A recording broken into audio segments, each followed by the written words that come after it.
Lots of news surrounding Ukraine on the programme tonight. President Zelensky currently in Istanbul, where he's pushing for Ukraine's membership of NATO. He's also been in Prague today, where he's been calling on the NATO alliance to supply him with longer range weapons. But you'll see from the headlines, it is the White House decision to supply cluster munitions, confirmed in the last hour, which is now dividing the alliance. More than 100 countries have already signed up to a moratorium on cluster munitions, including the UK, France and Germany. All that to come.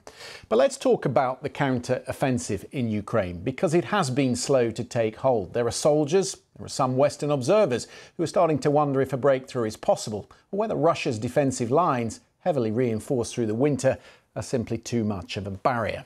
Today in Prague, President Zelensky said his country needs longer-range weapons. Without them, he said, the counter-offensive will be blunted.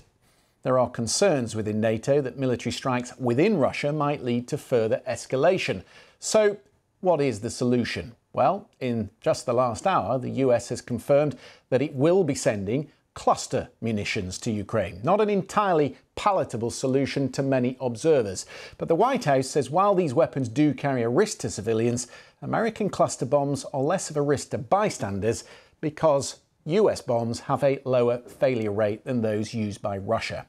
The National Security Advisor, Jake Sullivan, said there would be a much greater risk to the country if Russia is allowed to advance. Artillery is at the core of this conflict. Ukraine is firing thousands of rounds a day to defend against Russian efforts to advance and also to support its own efforts to retake its sovereign territory. We have provided Ukraine with a historic amount of unitary artillery rounds, and we are ramping up domestic production of these rounds. We've already seen substantial increases in production, but this process will continue to take time, and it will be critical to provide Ukraine with a bridge of supplies while our domestic production is ramped up. We will not leave Ukraine defenseless at any point in this conflict, period. Second, Russia has been using cluster munitions since the start of this war to attack Ukraine. Russia has been using cluster munitions with high dud or failure rates of between 30 and 40%. In this environment, Ukraine has been requesting cluster munitions in order to defend its own sovereign territory. The cluster munitions that we would provide have dud rates far below what Russia is providing, not higher than 2.5%. That was Jake Sullivan at the White House. This was Colin Carl at the Pentagon just a short time ago. We're working with Ukraine to minimize the risks associated with the decision. The Ukrainian government has offered us assurances in writing on the responsible use of DPICMs, including that they will not use the rounds in civilian-populated urban environments, and that they will record where they use these rounds, which will simplify later demining efforts. Ukraine also has committed to post-conflict demining efforts to mitigate any potential harm to civilians. The United States has already invested more than $95 million in Ukraine's demining activities, and we will provide more support to help Ukraine mitigate the impacts of cluster munition use by both sides in this conflict. And fourth, and this is critical, by providing Ukraine with DPICM artillery ammunition, we will ensure that the Ukrainian military has sufficient artillery ammunition for many months to come. In this period, the United States, our allies and partners, will continue to ramp up our defense industrial bases to support Ukraine. For the past year and a half, President Biden has been clear that we will support Ukraine for as long as it takes. Let's go straight to Washington. Our correspondent Nomia Iqbal was watching all that for us, and a pretty robust defence, Nomia, of the reasons for sending cluster munitions. I guess it has to be, doesn't it, given the huge controversy around it, given that we are seeing some cracks in the coalition over it. But the US's view on this is pretty simple. I mean, what was interesting, just before that, the Pentagon briefing, Jake Sullivan saying, look, essentially, Russia's using them, so Ukraine is justified in using them too. He made the point that the ones that Russia are using have a their failure rate is about up to 50%. And the ones that Ukraine would be getting from America, as you're pointing out there, the dud rates, the failure rates, is much lower than that. But what's interesting, Christian, is that we haven't really seen any evidence of that so far. Certainly, it hasn't been disclosed to the media. They are saying that these tests have been taken. There's 5 tests that have been taken place over the course of the few years to show that sort of determined that these munitions have this low failure rate.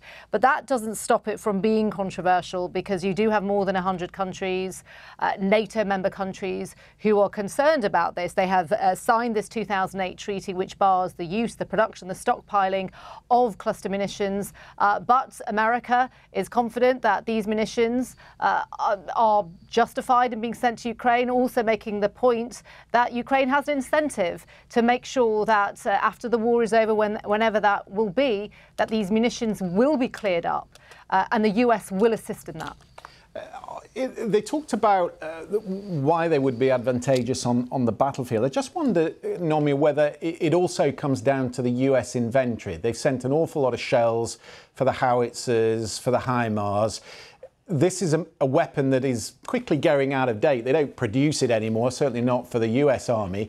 Do you think there is a sense that, look, it's there, they need something, we're a bit low on the munitions that we could send, so let's send this? Possibly. As you said, they phased them out in 2016. You know, America, which is sort of inherently contradictory, isn't it? Because America agreed that they posed a risk to civilians. So they've got a huge stockpile of them, essentially, just waiting to go. And these would be ground launched. So the Ukrainians already have the howitzer, artillery weaponry to launch them. So yeah, in that sense, it's something that, you know, America knows that it can provide. Having said that, Ukraine asked for these weapons a year ago. And so I think it's probably fair to speculate that it's probably taken about a year for the US to have these talks, to try and, you know, discuss with their allies behind closed doors, if it was right to send them, if it was justified in sending them. The interesting thing is Jake Sullivan did make a point in his statement, in his sort of answers to questions by journalists, that they had been talking to allies, including those signatories to the treaty which banned cluster munitions, and they had said that they understood. And Germany, we know, has criticised America for the use of this, but they have said also that they believe that America's done everything it can to believe that these munitions that they are sending over are safe enough. Nomi, thank you very much for that. As Nomi suggests, not universally welcome. The UK, Germany and France have banned the use of cluster bombs by their own armed forces. And Germany did say today, in fact the foreign minister said it, that they are opposed to sending them to Ukraine. NATO Secretary General has admitted there is a difference among allies on whether cluster weapons should be used. Well, it is for individual allies to make decisions on what type of weapons.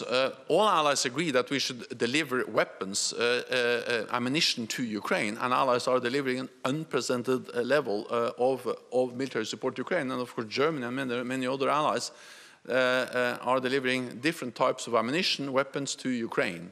But when it comes to cluster ammunition, there is a difference between allies, because some allies have signed the convention on cluster munitions, and they don't have a cluster munitions. So, of course, there is no cluster munitions to provide to Ukraine. Other allies have not signed the convention, and many of them, or at least some of them, have cluster munitions. Jens Stoltenberg there. So what are they, and why are these weapons so controversial? Well, each cluster munition carries a large number of smaller bomblets that are dispersed over a wider area. The concern is that those bomblets that fail to explode then pose a danger to civilians long after the conflict has ended. And for that reason, as Nomi told you, they've been banned in 120 countries. Human Rights Watch says both Russian and Ukrainian forces have used cluster munitions already, killing civilians as well as military personnel. Let's bring in Andrew Fox. He's a retired British Army Major. Thank you very much for being with us. Give us the military perspective on this. Why would it be attractive to a Ukrainian officer on the ground? The clue's really in the name. So DPICM stands for Dual Purpose Improved Conventional Munition. And the dual purpose it's talking about is the fact that it can be used to both destroy armored vehicles as well as, kill enemy soldiers. The way these things work, they're effectively a tube that's filled with around 650 submunitions. The submunitions are high explosive anti-tank rounds, so the Ukrainian officers will be able to use them when they call for fires to destroy armored vehicles and to destroy bunkers. The casing that the missile comes in, the shell comes in, is pre-notched. So as it explodes, that sends fragments everywhere, and that's what is supposed to take care dismounted personnel. So you can use these missiles to saturate, many kilometers squared with every round fired. So in terms of winning the battle, the artillery, and it pains me as an infantry officer to say this, the artillery is known as the king of battle, and it's generally a good rule of thumb to say the side that wins the artillery battle is probably going to win. So that artillery is absolutely critical for the Ukrainian offensive efforts. I've seen these bomblets firsthand in Iraq. In fact, they were used in 2003. And the danger, of course, is that the bomblets that don't explode are quite colourful. Children tend to pick them up. And if you go to these war zones, you will see civilians with some quite horrific injuries. Their arms or legs have had to be amputated. And that's why there is a moral question. But the Americans are making a point today, Jake Sullivan made it quite forcefully, that where these particular weapons would be deployed, these are areas already heavily mined where you probably wouldn't find a lot of civilians. Yeah, and to address your first point, in the Gulf War, in 3 weeks, the US and the UK fired about 13,000 of these shells, which equates to about 1.8 to 2 million submunitions. The real problem with them is they're very hard to disarm apart from by detonating them. And obviously that's slightly different to a normal mine where you can remove the fuse and that renders it safe. So these are actually very difficult to defuse. You probably will have to just set them off. And I think it's a fair point. Where Russians go, mines go. Even in Afghanistan, when I fought there were areas around places like Musakala in northern Helmand where the Russians had been in the 80s. And to this day, there are areas that you just don't go to because they're so heavily mined. On top of that, topsoil tends to shift. And Bosnia has this problem. Yes, they made maps back in the day of where mines were laid, but topsoil shifts and therefore so do the buried mines. So, demining is an incredibly challenging and difficult thing. And there is potentially an argument that using cluster munitions will make that job even harder. Let's talk about the conflict, because I made the point at the top that there are soldiers on the ground who are asking questions about the counteroffensive and whether it's going to take hold. Here there's what they call the glass theory, that the counteroffensive will build pressure, it'll continue to build pressure over weeks and months, and eventually Russia's defences will simply shatter. Do you think this is the kind of weapon, given that the Russians are so well dug in after the winter, is this the kind of weapon that might just shift the momentum? Yeah, looking at historical precedent, you have to be slightly careful about making those assumptions. Think about the bombardment of artillery before the Battle of the Somme. That was 1st of July, so it's a timely reminder. We assumed that the artillery would cut the wire, that the Germans in the trenches would take casualties from that artillery, but their bunkers were so effective that obviously they were able to pop up and repel the British attacks. How does that parallel to Ukraine? Well, we're talking about artillery here, particularly with cluster munitions that are a lot more advanced than that.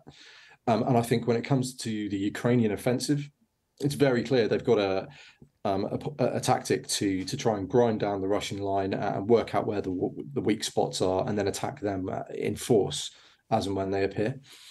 If you can use something like a cluster munition to inflict attrition on your enemy, on their simple troop numbers, if you can kill more of their soldiers before you attack, obviously that's going to put you in a better position. And so whilst these munitions are incredibly controversial, and rightly so, particularly when used by countries whose munitions do have that really high failure rate, that is to be condemned. Whereas if the Americans can make the guarantees of no more than 2.5%, then I can see a case for that. But it's worth saying, if you fire 100 of these shells take an M26 round, which has 644 submunitions. If you fire 100 of those rounds, that's 64,400 submunitions. And at a 2.5% failure rate, that's still around 1,600 unexploded submunitions. So, 2.5% sounds small, but when you start scaling it up into thousands of rounds fired, that is a huge amount of unexploded munition on the battlefield. Crucially important perspective. Andrew Fox, very grateful. Thank you. Thanks very much. President Zelensky is tonight in Istanbul ahead of an important NATO summit in Vilnius next week. He's just been met by President Erdogan. There you can see them both. They are the latest pictures that have just come in. Ahead of that Vilnius summit, Mr. Zelensky said NATO's failure to resolve the issue of Sweden's accession, which is currently held up by Turkey, and their failure to agree a path for Ukraine's future membership was a threat to the strength of the alliance. The British Prime Minister has phoned President Erdogan today to underline the significant benefits of Sweden joining NATO. Number 10 said there's been significant progress in addressing Turkey's security concerns and that Sweden's accession should be ratified as soon as possible. Let's talk to Galip Delay from the Chatham House MENA programme. Thank you very much for being with us. Where do you think President Erdogan is currently on the issue of Sweden's accession? Well, right now there is a very high pitch, last-minute diplomacy taking place. The Turkey's foreign minister with the chief of intelligence were in Brussels. They were negotiating with their Swedish counterparts. There has been a very much diplomacy taking place between President Erdogan and the leader of the several NATO countries, including the UK one. So we are seeing a very right now fast-paced diplomacy, and that actually increases the hope that we might see a breakthrough in Vilnius. So the hopes are high, but nevertheless, it's very difficult to tell until the last minute. That was the case the last year also. We saw in Madrid during the Madrid summit when the question of Swedish and Finnish candidacy was on the table, and it was the last minute, and it was the US intervention as well that helped to save the day. Yeah, Jake Sullivan giving no guarantees in his press briefing in the last hour. Let's turn then to this relationship between the two men, President Zelensky and President Erdogan. Crucially important because, of course, President Erdogan does have an open door to the Russian President Vladimir Putin. What do you think Zelensky will want from this visit? Well, there are several items on the agenda. One of the important items is the fate of the grain deal, the grain deal that Turkey and UN brokered with Russia and Ukraine. It is very crucial, this grain deal, particularly when it comes to food security in places like Africa, in places like Middle East. And now this deal is about to expire on the 17th of July. The Russia is dragging its feet to renew it. The Ukraine made its commitment for renewing it. Turkey wants this to be renewed. The UN wants this to be renewed. The developing world wants this renewed. So therefore, this grain deal is high on the agenda. Apart from this, the several other items includes the defense industrial cooperation between Ukraine and Turkey. Unlike many things, it's not only the drone sales that takes place between Turkey and Ukraine. Turkey and Ukraine actually engages in a very close defense industrial cooperation. That is also going to be on the agenda. Obviously, the Ukraine wants security guarantees from NATO. And for this, the Zelensky will be lobbying the NATO leaders, including the President Erdogan. That will be also on the agenda. The Turkey also plays a diplomatic role between Russia and Ukraine. That will be also on the agenda because previously Turkey coordinated talks between the Ukrainian diplomats and the Russian diplomats in Turkey, and President Erdogan wants a similar to take place again. So therefore, this is going to be a quite heavy agenda between the both countries to discuss. The NATO summit will be part of it, and then the grain deal will be high on the agenda as well. Lots on the table. OK, we'll leave that there. Galip Delay, thank you very much indeed.